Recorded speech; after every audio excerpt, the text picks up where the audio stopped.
Some things are inexplicable. This tiger keeps bowing when he sees this girl. Then they discover the sad reason. Mandy couldn't wait to get to the tiger enclosure. She couldn't speak much yet, but she had her tiger soft toy in one arm and was pulling her parents by their hands. Andrea and Connor, her parents, couldn't help but laugh. She only said a few words, but tiger was one of them. The girl was still so young, but she remembered exactly where to go to see the tiger exhibit.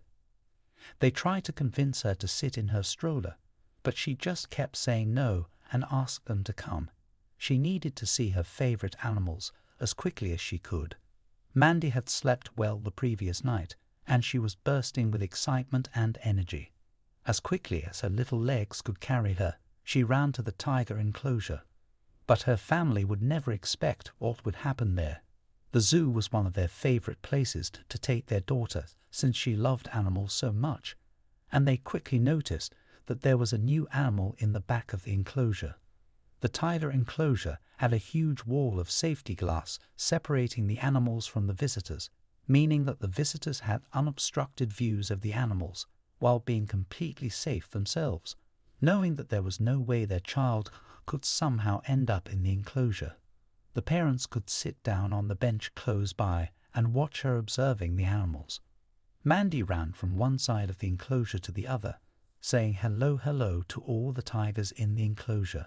She was so excited to see them all. She also noticed the new Bengal tiger sitting on a rock at the far end of the enclosure. The enclosure was massive, going much deeper, allowing the animals to get away from the crowds of people when they wanted to. The sign said that the Bengal tiger's name was Koshi. He stayed at the back, but then he seemed to notice the girl. Slowly, Koshi made his way to the front of the enclosure until he was right against the glass wall, watching the girl intently. Mandy ran back and forth, but when she saw the tiger sitting there, she stopped right in front of him. There were a lot of other children watching him and trying to get his attention, but he only looked at Mandy. She stood against the glass right in front of him. It was probably the only time all day that she would stand still for a few seconds. The next moment, the tiger put his front paws up and jumped against the glass. All the kids got frightened, and they put some space between them and the glass. Even the parents jumped back for a second, although they knew that the glass was too thick for the tiger to break. All of the kids jumped back except for Mandy. Instead of jumping back, the small girl walked forward and put her hands against the glass where Koshi's paws were. As soon as she did this, the tiger put his head down and bowed down to her. It was an incredible moment. To Andrea and Connor, it felt like everyone around them went completely quiet, but not for long. Other kids tried to get the tiger to do the same with them, but he wouldn't do it. He wouldn't even look at them. Mandy ran off again, and the tiger followed her along the glass. It was a scary sight. A tiger stalking your child doesn't sound like a good environment to leave them in. But when Andrea looked at the tiger, she didn't see an aggressive animal. All she saw was an animal that looked sad, and running back and forth against the glass seemed to lift his sadness a bit. It was like the tiger was mimicking everything that the child was doing. It was incredible. Mandy was still so young to realize just how special this was, but the family did. The tiger only had eyes for the little girl, and she kept going in front of other kids because they were playing. Her parents tried hard to make sure she didn't get in anyone's way, but the tiger area was getting crowded with Koshi the tiger and Mandy so focused on each other. It was hard to get her to consider other people. Andrea and Connor were worried that the other families would start to get irritated with their toddler. Most of the people around them were only watching because it was awesome to see the rare occasion, but for her parents, it felt like they saw many disapproving looks. There was even a zoo staff member looking at them intently. It was starting to worry them, and they decided that Mandy had spent enough time with her favorite animal for now. The staff member came up to them, but they walked away without seeing that they were being watched. There was an entire zoo that they still needed to explore. This was a great zoo with huge enclosures for the animals and many enrichment programs to keep them happy. They also allowed the public to interact with many of the animals in a safe environment. Education and conservation were the most important parts of the zoo that gave kids plenty of opportunity to experience special moments with the animals. The rest of the day was awesome. Mandy got to feed some ostriches and hand over a tall leaf to the giraffes. They watched from a distance as the zoo fed the lions, and they could see someone cleaning the shark tank. Mandy got to do all sorts of activities because she would volunteer with her baby Babel each time they asked for someone to do something. She wasn't scared of anything, whereas some of the older kids have learned to be frightened of what they didn't know yet. Of course, it helped that Mandy was just a special animal person in the first place. They didn't need to go to the zoo for animals to flock to her. She always had animals surrounding her. It would surprise and delight her parents each time they went to visit their family and friends who owned pets.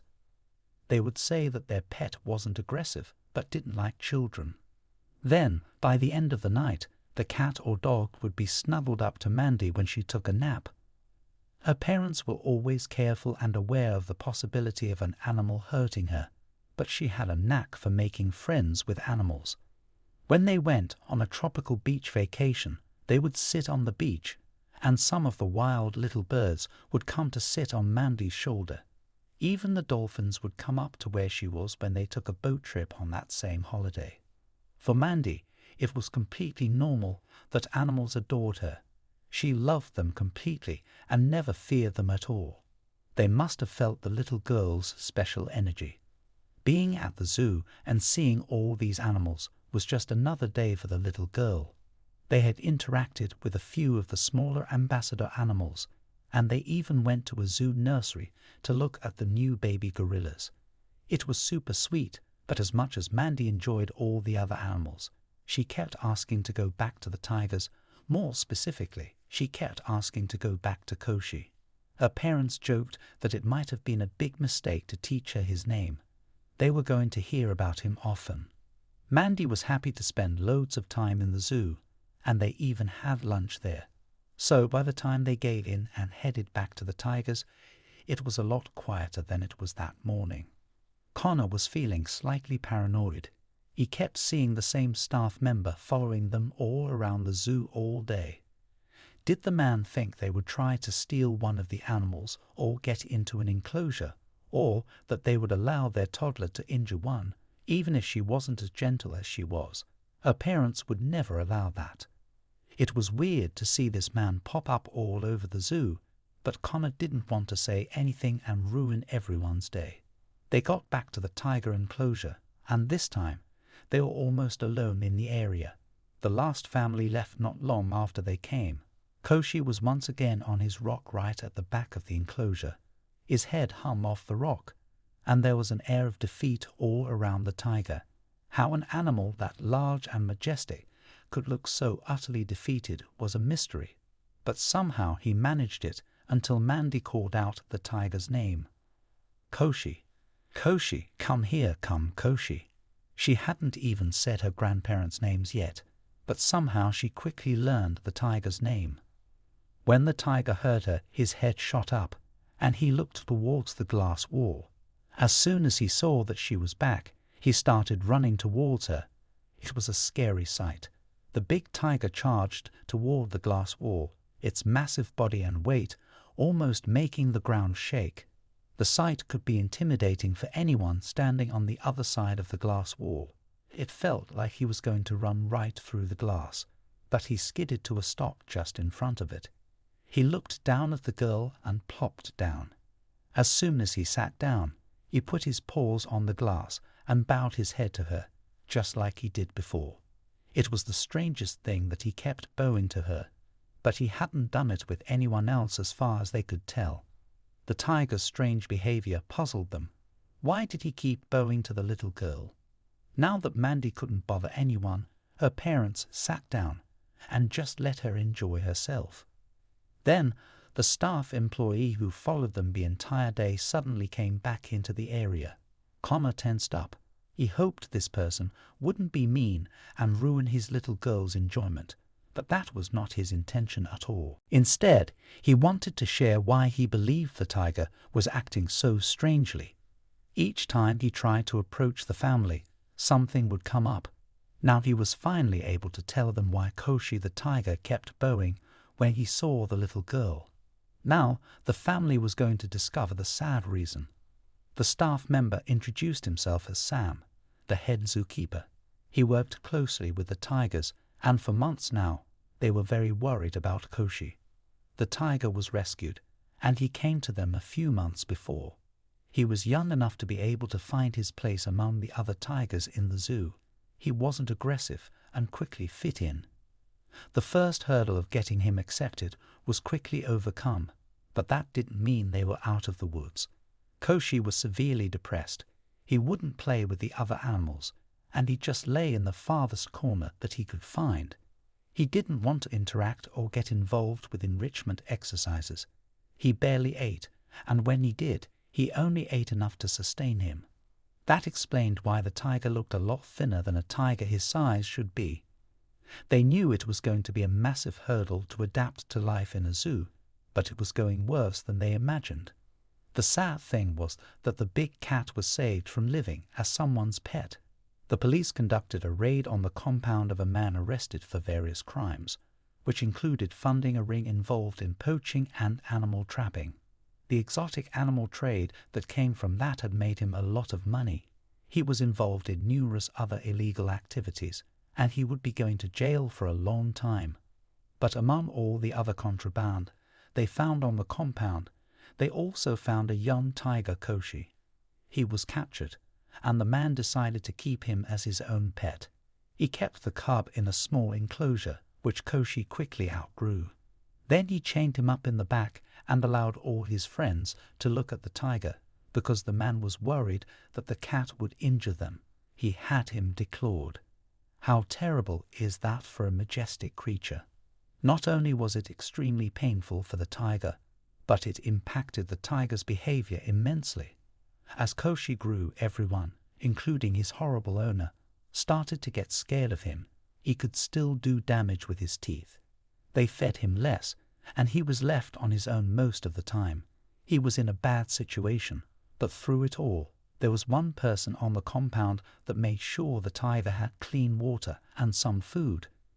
That was the daughter of the housekeeper. They weren't treated much better than the animals, but the owner didn't pay any attention to the little girl. She could safely care about the tiger. She even put her head against his at times, trying to give him some comfort. That was likely what he was trying to do with Mandy. Then the police showed up, and they confiscated the tiger.